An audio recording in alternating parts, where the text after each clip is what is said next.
জয় মা ভবতারিণী। আপনারা দেখছেন আমাদের YouTube channel easy travel blog. I love Dakshineswar. আমরা এখন দাঁড়িয়ে আছি দক্ষিণেশ্বরের স্কাইওয়াকের নিচে। আজ আমরা যাচ্ছি দক্ষিণেশ্বরে মা ভবতারিণী কালী মাতার পুজো দিতে। রানী রাসমণি স্কাইওয়াক, গেট নাম্বার 12। স্কাইওয়াকে ওঠার জন্য দুরকম সিঁড়ি আছে, চলন্ত সিঁড়ি এবং পায়ে হেঁটে ওঠার সিঁড়ি। আমরা পায়ে হেঁটে উপরে উঠলাম। এবার আমরা যাব স্কাইওয়াক দিয়ে দক্ষিণেশ্বরের দিকে। আমরা কিভাবে দক্ষিণেশ্বরে আসলাম, আপনারা কিভাবে দক্ষিণেশ্বরে আসবেন, সমস্ত ডিটেলসে জানাবো। আমাদের সঙ্গে থাকবেন। আমরা সোদপুর বিটি রোড থেকে অটো ধরে বেলঘরিয়া রথতলায় স্ট্যান্ডে নামলাম এবং নামার পরে পশ্চিম দিকে যেদিকে নামলাম তার ঠিক উল্টো দিকে কামারহাটি পৌরসভা বা নজরুল মঞ্চ, ওইখান থেকে আবার অটো ধরে সোজা দক্ষিণেশ্বর কালী মন্দির। সোদপুর থেকে আমাদের অটোতে লাগলো বেলঘরিয়া অবধি 20 টাকা, আর নজরুল মঞ্চ থেকে দক্ষিণেশ্বর অবধি লাগবে 10 টাকা করে। রানাঘাট, শিয়ালদা, বারাসাত যেদিক থেকে আসুন না কেন, আপনারা সোজা আসবেন দমদম স্টেশন, সেখান থেকে মেট্রো ধরে দক্ষিণেশ্বর। হাওড়ার দিক থেকে আসলে যে কোনো ট্রেন ধরে বালি স্টেশনে নামতে হবে এবং বাস ধরে গঙ্গা পেরিয়ে দক্ষিণেশ্বরে স্কাইওয়াকের সামনে নামতে হবে। স্কাইওয়াকের মধ্যে ডালার দোকান আছে, আপনারা এখান থেকে ডালা কিনতে পারেন, অথবা ডালার আর একটা জায়গা আছে আপনাদের পরে দেখাবো। আপনারা এখান থেকে ডালা কিনতে পারেন, মোটামুটি সস্তায় পাবেন। আমরা ডালা এখান থেকেই কিনেছি।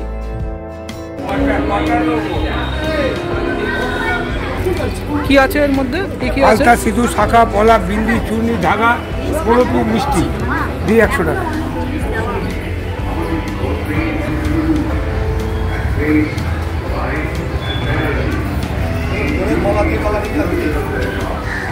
আমরা 3 জন ডালা কিনে মায়ের মন্দিরের দিকে এগিয়ে যাচ্ছি। ভিডিওটা একটু বড় হবে। এই ভিডিওতে দক্ষিণেশ্বর ভ্রমণের সমস্ত তথ্য পাবেন। তথ্য জানতে ভিডিওটি পুরো দেখুন। এবার আপনাদের জানাই, গাড়িতে আসলে, 4 চাকা গাড়িতে আসলে সেই গাড়িটা কোথায় রাখবেন। মন্দির থেকে স্কাইওয়াক থেকে নামার পরে বাঁ দিকে দেখা যাচ্ছে গাড়ি রাখার জায়গা। আপনারা দেখতে পাচ্ছেন গাড়ি যাচ্ছে, এই গাড়িটা বাঁ দিকে চলে গেল। আপনারা দেখাবো, বাঁ দিকে রয়েছে গাড়ি রাখার জায়গা, বিশাল বড় জায়গা।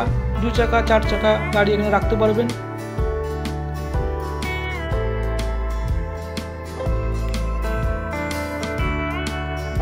দেখুন এই যে বাঁ দিকটায়, এই যে বাঁ দিকে গাড়ি যাচ্ছে, এর ভিতরে রাখার জায়গা আছে গাড়ি।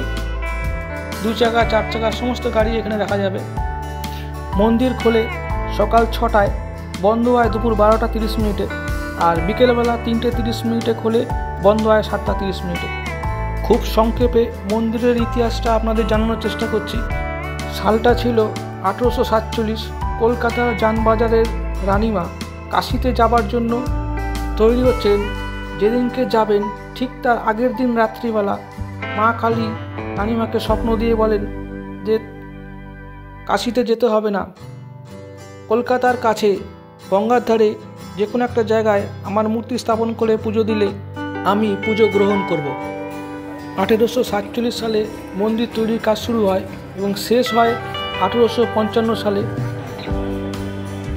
দক্ষিণেশ্বর মন্দিরের প্রথম পুরোহিত ছিলেন রামকুমার চট্টোপাধ্যায়। 1858 সালে গদাধর পুরোহিত হিসাবে দক্ষিণেশ্বরের মন্দিরে আসেন এবং পরে তিনি মা কালীর আশীর্বাদে তিনি হয়ে ওঠেন রামকৃষ্ণ পরমহংসদেব।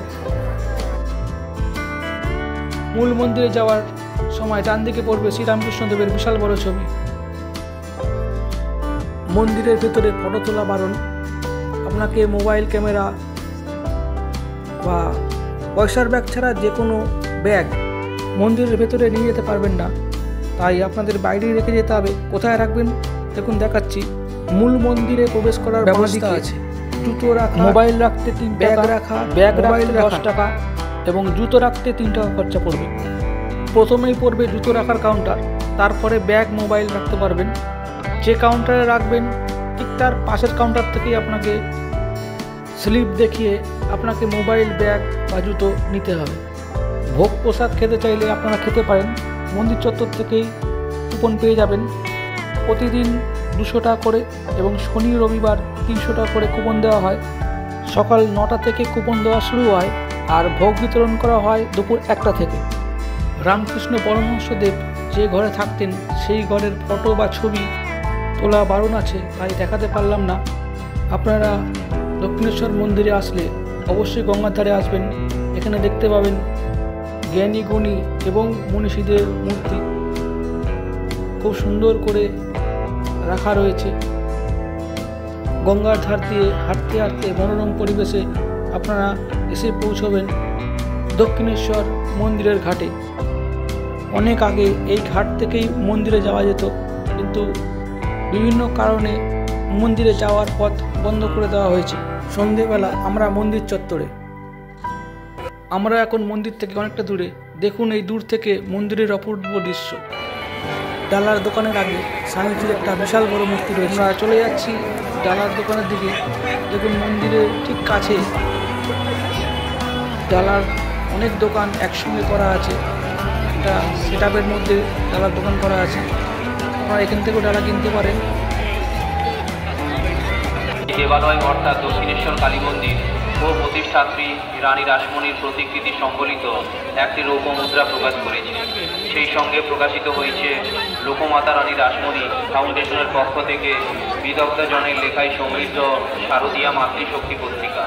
আপনারা যারা সংগ্রহ করতে ইচ্ছুক মন্দির কার্যালয়, লোকমাতা রানী রাসমণি ফাউন্ডেশনের কার্যালয় ও কুঠিবাড়ি সংলগ্ন আনন্দম স্টল থেকে সংগ্রহ করতে পারবেন।